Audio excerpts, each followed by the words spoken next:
कहानी है। मैं कभी आप ही लोगों की तरह एक आम आदमी हुआ करता था, पर आज दुनिया मुझे पागल कहती है। जो लोग आते जाते मेरा हाल पूछते थे, वही लोग मुझे देखकर पत्थर मारते हैं, डर कर अपना रास्ता बदल देते हैं। ये सब कुछ मेरे एक गलत फैसले की वजह से है, जिसे अब मैं चाहकर भी सुधार नहीं सकता। एक शाम मैं ऑफिस से घर वापस आ रहा था, अपना मनपसंद गाना गुनगुनाते हुए मैं रास्ते से गुजर ही रहा था कि अचानक ही रास्ते में मुझे एक साधु मिला। साधु, क्या बात है बेटा, आज बड़े खुश लग रहे हो, किस बात की इतनी खुशी है? मैंने आज से पहले उस साधु को कभी नहीं देखा था। मैं उसे इग्नोर करके आगे बढ़ ही रहा था कि तभी उस साधु ने मुझसे कुछ ऐसा कहा जिसे सुनकर मेरे पैरों तले जमीन खिसक गया। साधु, शहनाज बेहद पसंद है ना तुझे? चिंता मत कर, मेरी बात मानेगा तो वो भी तुझे पसंद करने लगेगी। साधु ने मुझे सुनाते हुए कहा, नीलेश, पर आप हैं कौन और आपको कैसे पता कि मैं शहनाज को बहुत पसंद करता हूँ? ना चाहते हुए भी शहनाज का नाम सुनकर मैं साधु से बात करने को रुक गया। मुझे इस तरह परेशान देख साधु मुस्कुराते हुए बोला, साधु, अरे नीलेश, परेशान क्यों होते हो? मैंने कोई जादू टोना नहीं किया तुम पर, बल्कि शहनाज के बारे में तो तुमने ही मुझे बताया है। नीलेश, नहीं नहीं, पर मैंने तो तुमसे कभी बात ही नहीं किया, फिर ये कैसे पॉसिबल है? साधु पर शक तो मुझे शुरू से ही था, लेकिन जैसे जैसे वो मुझे मेरे बारे में बताए जा रहा था, मेरी दिलचस्पी उसमें और बढ़ने लगी थी। नीलेश बाबा, आप कुछ कहते क्यों नहीं? भला मैंने आपको शहनाज के बारे में कब बताया? इस बात पर साधु बोला, साधु, नीलेश, मैं अक्सर इस रास्ते पर ही बैठे आते जाते लोगों को देखता रहता हूँ और रात होते ही पीछे कब्रिस्तान में जाकर सो जाता हूँ। यही मेरी जिंदगी है और जब से मैंने तुमको खुद से बात करते देखा तो मुझे अच्छा लगा। तुम्हारे चेहरे से ही पता चल रहा था कि तुम किसी के प्यार में हो।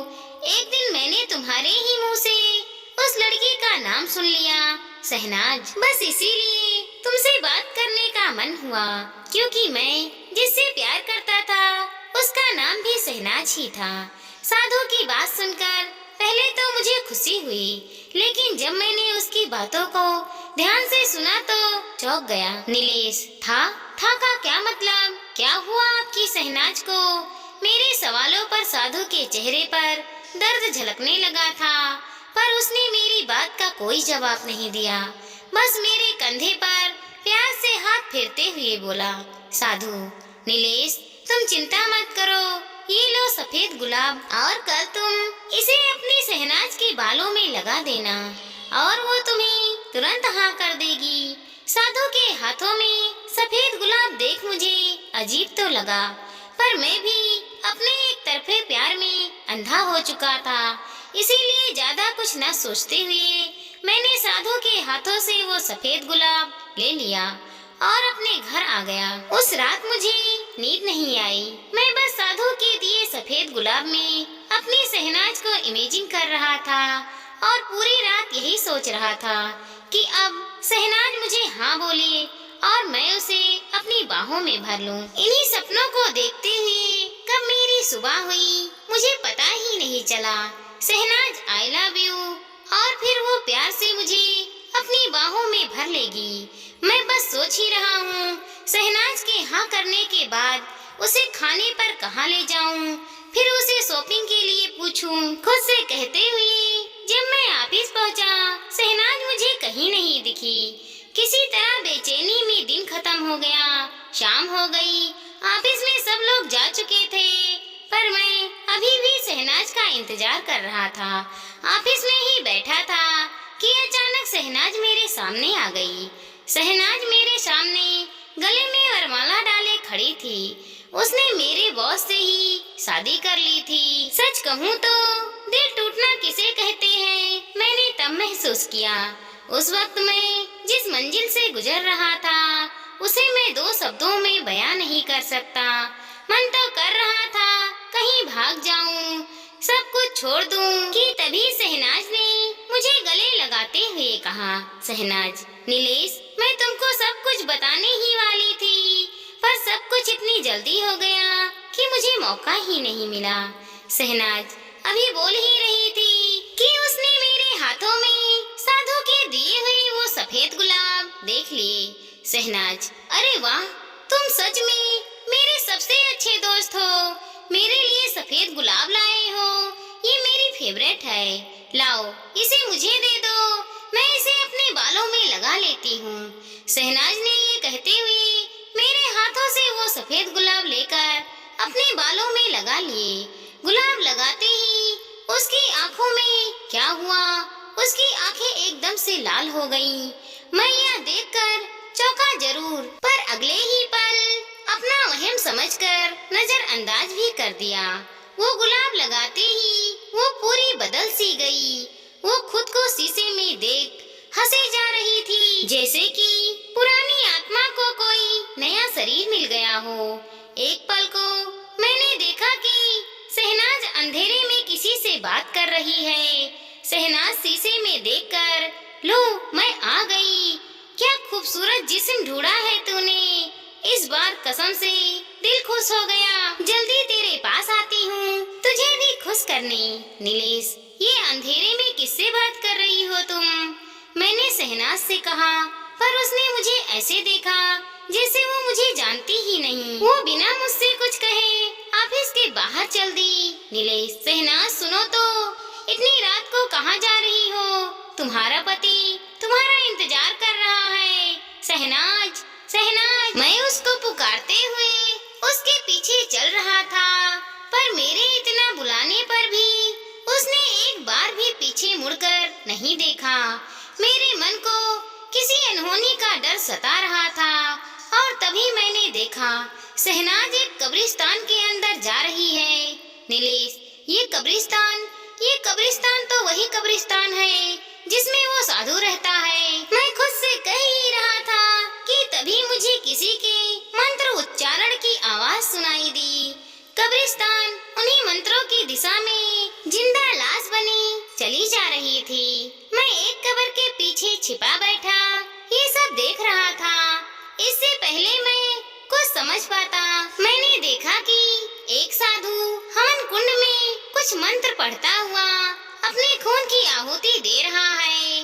साधु मंत्र पढ़े ही जा रहा था कि तभी उसने अपनी एक आंख खोलकर देखा कि शहनाज उसके सामने खड़ी है। शहनाज को देख साधु के चेहरे पर मुस्कान उमड़ पड़ी थी।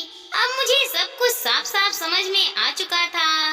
नीलेश, अच्छा तो इस साधु ने सफेद गुलाब पर काला जादू किया हुआ था, तभी शहनाज उसके पास आई है। मैं खुद से कह ही रहा था कि तभी साधु ने शहनाज को अपने पास आने का इशारा किया। शहनाज भी एक इशारे में साधु के पास जाने लगी। मैंने चिल्लाते हुए साधु से कहा, नीलेश, तो इस साजिश के पीछे तेरा हाथ है, और तूने जो कुछ भी कहा वो सब झूठ था। साधु मुझे गुस्से में देख मुस्कुराने लगा और हवन कुंड में फिर से अपने खून की आहुति डालते हुए बोला, साधु, इस संसार में प्यार जैसा कुछ नहीं होता, ये सिर्फ एक कल्पना है और कुछ नहीं। अगर इस संसार में कुछ वास्तविक है तो वो है वासना, सिर्फ और सिर्फ वासना। और हाँ, मैंने तेरे से जो भी कुछ कहा था वो सब झूठ था, बिल्कुल तेरे एक तरफा प्यार की तरह। अभी तो मैं तेरी आंखों के सामने ही तेरे प्यार को तार तार करने वाला हूँ। इतना कहकर साधु ने शहनाज को अपनी बाहों में भर लिया।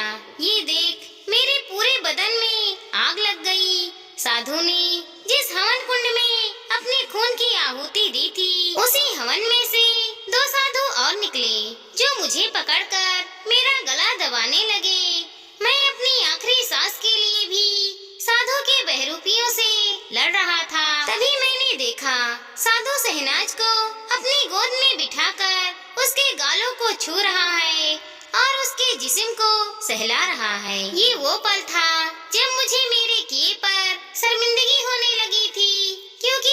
शहनाज के साथ जो भी कुछ हो रहा था उसकी वजह मैं था। उस बेचारी को तो इस बारे में कुछ पता ही नहीं था। मैं साधु के सामने खूब गिड़गिड़ाया, नीलेश, अरे क्या बिगाड़ा है इसने तेरा? मैं तेरे हाथ जोड़ता हूँ। मैं उससे शहनाज की भीख मांग रहा था, पर साधु ने मेरी एक ना सुनी। वो साधु अब शहनाज के जिस्म से कपड़े निचोड़ने लगा था, जो मुझे किसी हालत में बर्दाश्त नहीं था। जिन साधुओं के बहरूपियों ने मुझे दबोच रखा था, मैं उन सबको अपने साथ घसीटते हुए हवन कुंड की ओर बढ़ने लगा। शहनाज भी उसी असली साधु की बाहों में किसी जिंदा लाश की तरह पड़ी हुई थी, जिसे वो साधु चूमने जा रहा था कि तभी मैं हवन कुंड के पास पहुंचा और उस हवन कुंड को एक लात मारकर उसे दूर फेंक दिया, जिससे उसकी आग जमीन पर फैलकर बुझ गई। आग के खत्म होते ही बहरूपीय हवा में लुप्त हो गए। साधु, दुष्ट, ये क्या किया तूने? तूने हवन कुंड की आग को ही फेंक दिया। तुझे पता भी है तूने इतना बड़ा अन्याय किया है। साधु मुझ पर चिल्लाते हुए हाथ में चाकू लिए मेरी तरफ आ ही रहा था। मैं भी साधु को अपनी तरफ आता देख तैयार हो गया। उसके आते ही मैंने उस पर लात और घूंसे की बरसात कर दी। उसके मुंह से खून निकलने लगा। मैंने उस साधु के जिस्म की कितनी हड्डियां तोड़ी ये मुझे खुद ही नहीं मालूम। मुझे तो होश तब आया जब वो मेरे सामने गिड़गिड़ाने लगा और अपनी जान की भीख मांगने लगा। साधु, नीलेश, मुझे माफ कर दे मुझे। पर इतने पर भी मेरा गुस्सा शांत नहीं हुआ और मैं गुस्से से उसका गला दबाकर उसे जान से मारने ही वाला था कि तभी मुझे शहनाज की आवाज सुनाई दी। शहनाज, नीलेश, नीलेश। शहनाज अपने हाथों में साधु का चाकू लिए मेरे पीछे ही खड़ी थी। हवन कुंड की अग्नि के बुझते ही सफेद फूल पर किया हुआ काला जादू भी खत्म हो गया और शहनाज भी होश में आ गई। उसने जब अपनी हालत देखी तो उसे अगले ही पल सब कुछ समझ में आ चुका था। वो पूरी तरह से टूट चुकी थी। उसकी आंखों में आंसू थे। शहनाज, नीलेश, तुमने मुझे बर्बाद कर दिया। मैं तो तुम्हें एक अच्छा दोस्त समझती थी, पर तुम तो हैवान निकले। तुमने मेरा घर बसने से पहले ही उजाड़ दिया। नीलेश, मेरी नई नई शादी हुई थी। मैंने भी अपना परिवार बसाने के सपने देखे थे और तुमने सब कुछ बर्बाद कर दिया, सब कुछ बर्बाद कर दिया। तुम मेरे दोस्त नहीं, दुश्मन हो, दुश्मन। शहनाज की ये बात मुझे चुभ गई थी। इसके प्यार के लिए मैं तरस रहा था। उसी प्यार की नजरों में आज मैं एक हैवान बन चुका था। यह सब मेरे गलत फैसले के कारण हुआ था। मैं जान चुका था कि जो गलती मैं कर चुका हूँ उसे मैं चाहकर भी नहीं सुधार सकता। फिर भी मैंने कोशिश की और शहनाज को पूरी बात बताने के लिए उसकी तरफ बढ़ ही रहा था कि तभी शहनाज ने मुझे चाकू दिखाते हुए कहा, शहनाज, रुक जा हैवान। मुझे गंदा करने के बाद भी तेरा मन नहीं भरा, जो तू फिर से मेरे करीब आना चाहता है। खबरदार, अगर एक कदम भी मेरी तरफ बढ़ाया तो मैं मर जाऊंगी, पर तुझे खुद को छूने नहीं दूंगी। नीलेश, नहीं शहनाज, तुम गलत समझ रही हो। एक बार मेरी बात तो सुनो। ये मेरा आखिरी शब्द था जो शहनाज ने सुना था। मैं उसे समझाने के लिए आगे बढ़ा ही था कि शहनाज ने मुझे अपनी तरफ आता देख आत्महत्या कर ली। अपने हाथों में लिए चाकू को उसने अपने पेट में घुसा लिया और दर्द के मारे तड़पने लगी। नीलेश, शहनाज, ये तुमने क्या किया? क्यों मुझे इतनी बड़ी सजा दे रही हो? शहनाज, मेरी बात तो सुनो। मैं शहनाज को संभालने उसकी तरफ बढ़ ही रहा था, पर उसने मुझे खुद को छूने से भी रोक दिया था। शहनाज, नीलेश, खबरदार, अगर तूने मुझे छुआ भी, मैं नहीं चाहती कि तुम्हारी परछाई भी मुझ पर पड़े। तुम एक हैवान हो, हैवान। मुझे शर्म आती है कि मैंने तुम्हें कभी अपना दोस्त समझा था। इतना कहकर शहनाज मेरी आंखों के सामने मर गई। मेरे प्यार ने मेरी आंखों के सामने ही अपना दम तोड़ लिया, जिसकी वजह मैं खुद था। शहनाज की वो आखिरी बात मैं बर्दाश्त नहीं कर पाया और दिमागी संतुलन खो बैठा।